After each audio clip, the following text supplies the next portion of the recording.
दो आदमी रास्ते में ईंटें जोड़ रहे थे।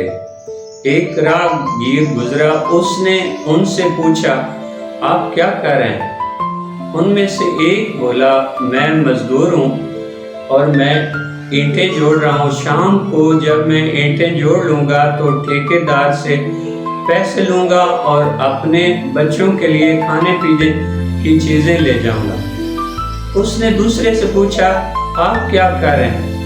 उसने कहा कि रास्ते में ईंटें बिखरी पड़ी हैं और गुजरने वाले को तकलीफ हो रही है। मैं ईंटें उठा कर जोड़ रहा हूँ ताकि रास्ता खुला हो जाए और गुजरने वाले को कोई तकलीफ ना हो, आसानी हो।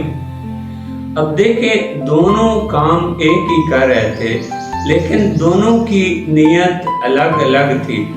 एक शख्स सिर्फ शाम का इंतजार कर रहा था और उसमें बेचैनी और इज़्तिराब था कि कब शाम पड़े और पैसे लेकर अपने बच्चों के लिए खाने पीने की चीज़ें ले जाए। लेकिन दूसरे शख्स में चूँकि सवाब की नीयत थी और वो इस नीयत से ईंटें उठा रहा था, ज़ाहिर उसे पैसे तो मिलने ही थे, लेकिन उसकी नीयत की वजह से, अच्छी नीयत की वजह से उसमें जोश व जज्बा था और काम उसको तस्कीन दे रहा था और उसे उस काम से खुशी हो रही थी कि मेरा अल्लाह मुझे इस काम के तुफैल सवाब अता फरमाएंगे।